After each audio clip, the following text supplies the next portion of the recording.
as of right now, as I'm coming up, Yeah. I like to connect with the people that are really moving and Yeah, of course. doing things on the West Coast. Of course. And you never know. You never know. You just gotta like keep pushing and believe. And it sounds really cheesy, but the people who make it are the ones who never give up and don't ever think, what if, like they think I am going to. Right. You know? Shout out to Tony Royster, man. I need that feature. I need that J feature. Hey, let us know what's up. When you released your song Stick Around and it gained 25,000 views on YouTube, how did that make you feel? Because that's 25,000 individuals going and clicking to listen to you. Right. It felt amazing. To be honest with you, I didn't expect that at all. When we shot the video, it happened so fast. Like, I was sitting in the studio. We made the record. I was sitting in the studio with Tony, and we came up with a concept for the video, and literally we thought about it, called the director, and shot it that weekend. It was like 2 days, within 2 days. And it turned out dope. The video turned out dope, and we threw it up there. I knew the song felt good. Right. I just didn't know how people were going to take it. But from what people tell me, it like grows on you. You have to listen to it a couple times, and so, I mean, I feel amazing. And then it sticks around. Right. It doesn't go anywhere. You know go get that. It's on iTunes. Hey, so tell me about your mixtape or EP, The Glory. Now, what I want to know is artists who are putting in the hustle and are presenting an EP, you take that time to be like, this is me, this is what I stand for, this is what I want to be, here you go. You know, so how many songs were made before you even did the, like by the time you're like, all right, let's do the EP, how many songs were made by the end?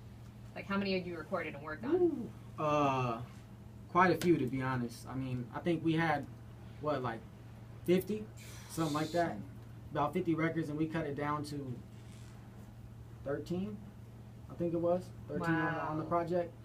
There's a lot of records that I'm holding, though, that I want to put on this next project. So, you know, like those records that you were like, nah, I think we should hold on to this a little longer. Of course. Get my buzz up, establish myself a little more, and then get those records that we know are going to hit and start dropping those. So that's what you'll start hearing now.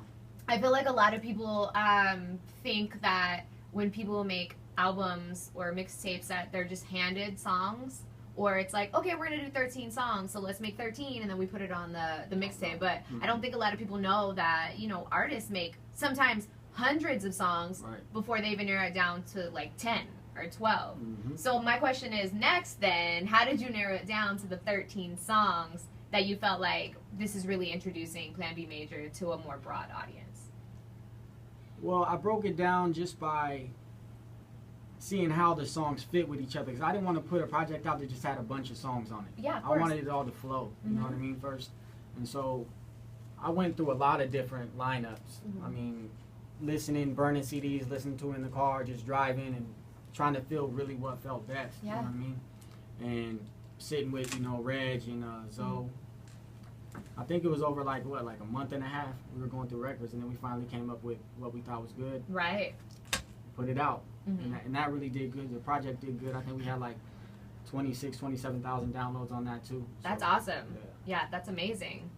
So what do you do when you're not working hard in the studio? What does Plan B Major like to do just when you're being yourself, you're hanging? I like to play ball. I hoop Reg up, I hoop Zoe up. Yeah. I hoop Tony up. You know, I'm a baller. You know, I be in the gym. I like to work out too and do that stuff. But I'm mainly, to be honest with you, I'm mainly in the studio for the most part. I got a little mock set up at the crib, so if I'm not like actually in the real deal studio, then I'm at the house trying to come up with. Right. I want that hit. You know, I got to have that hit right now. So that's really what I'm working towards right now. Oh, that's awesome. So what's next? What's next for Plan B Major? What's the next big move? So you dropped the mixtape, The Glory, is doing great. What's next? What's the next goal? Well, we about to start dropping this music next month, so that's the main thing. I mean, I had a little hiatus. I've been in the studio working after I dropped the project, so now it's really go time. It's the summer, so now, you know, once June hits, we're gonna stop dropping these singles and really start hitting these streets and getting the buzz up again, like we did at the end of last year.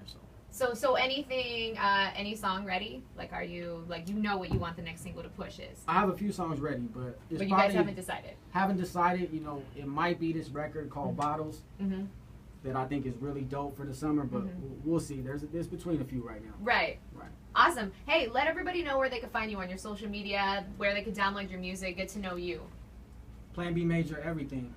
Plan B Major on Instagram, Twitter, Plan B Major on iTunes if you want to purchase any records, YouTube as well.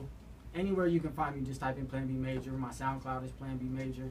So if you want to listen to some free music, you can check that out. And then also on NatPiff, if you want to check out the Project of Glory, you can download that for free as well. Awesome. Well, thank you for coming out to the IE, showing us some love, stopping by. Why don't we go ahead and get into your song, Superhuman? Why don't you go ahead and introduce it yourself? Yeah. Plan B Major featuring my man Danye G and Thursday. It's called Superhuman.